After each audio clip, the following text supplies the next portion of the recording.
Las principales bolsas a nivel global están teniendo un buen comportamiento en 2023 de la mano fundamentalmente de dos narrativas. La primera es la narrativa desinflacionaria, que como veremos ahora está siendo más patente en Estados Unidos que en Europa. Y por otro lado, la narrativa de aterrizaje suave, que también depende mucho de la geografía que contemplemos y es mucho más clara en el caso americano.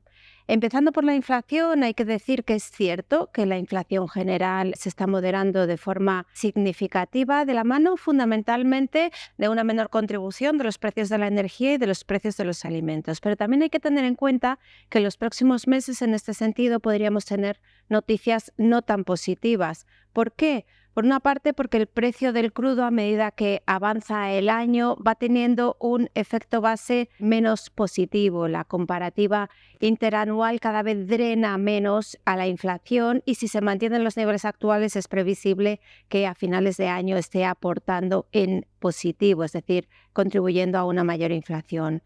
Y el otro lado que nos preocupa en cierta medida es el precio de los alimentos tras la reciente ruptura del pacto de grano entre Rusia y Ucrania, que podría ejercer presión al alza sobre los precios de los alimentos. Ya hemos visto cómo el trigo, desde que se rompió el acuerdo, ha subido más de un 20%. Pero más allá de lo que es la inflación general, creemos que es muy relevante mirar a la subyacente, que es la más estructural y la que por tanto más tienen que tener en cuenta los bancos centrales. Y esa inflación subyacente sigue en niveles extremadamente altos. En el caso concreto de la eurozona, en 5,5%, que son prácticamente los máximos de marzo, que tocamos en 5,7%. Y en este entorno, lógicamente, los bancos centrales tienen que mantener un discurso de tipos restrictivos en el medio plazo. Sí que es verdad que podríamos estar cerca de las subidas de tipos de interés en las reuniones que acaban de celebrar tanto Reserva Federal como Banco Central Europeo. Eso es lo que nos han dicho. Han subido tipos 25 puntos básicos cada uno y nos han dicho que después del verano podríamos ver o no subidas adicionales en función de los datos que vayamos conociendo. Independientemente de que podamos tener alguna subida adicional, lo que sí que parece claro es que los tipos van a tener que estar en niveles restrictivos durante un tiempo largo. ¿Por qué? Porque los propios bancos centrales y los principales organismos internacionales no ven que alcancemos el objetivo de inflación del 2% al menos hasta 2025.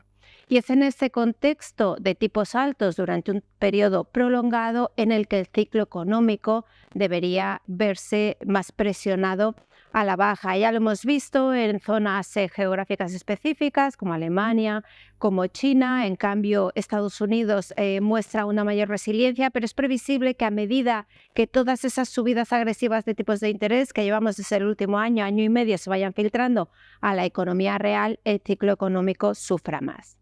Y aquí es donde pasamos, en este contexto que hemos comentado de crecimiento, inflación y políticas monetarias de los bancos centrales, a ver cómo están las bolsas. Bueno, pues las valoraciones se han expandido de forma muy significativa. En concreto hablamos de los PERes desde los mínimos de septiembre del 22, del orden del 30% en el Eurostoxx, en el S&P 500, en torno al 15% en el caso del IBEX. Y aquí es especialmente relevante que hagan los beneficios empresariales. Por el momento, lo que hemos visto, o hasta el momento, mejor dicho, lo que hemos visto ha sido revisiones a la baja. Parece ser que se han estabilizado y lo que queda por ver es si hemos hecho ya el suelo en esas revisiones a la baja y podemos esperar una recuperación de cara al 2024 o por el contrario podemos ver mayores revisiones a la baja. ¿Esto de qué va a depender? Pues fundamentalmente de cuál sea el grado final del deterioro del ciclo económico. Y como estamos diciendo que pensamos que va a ir algo a más, ese deterioro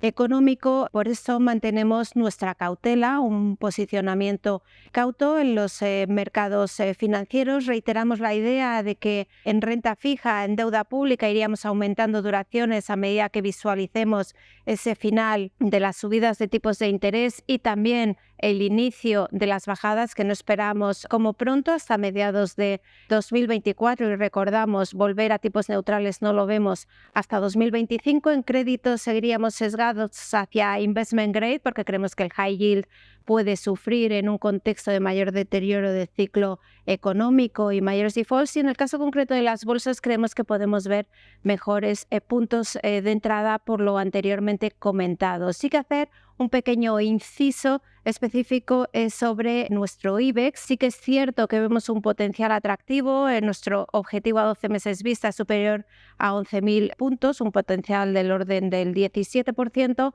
pero hay que decir que después de la complicada situación política que emerge de las elecciones generales del 23J, pues pensamos que hasta que se aclare este contexto político, pues nuestro selectivo podría tener un peor comportamiento relativo a otras bolsas. Feliz verano y felices inversiones.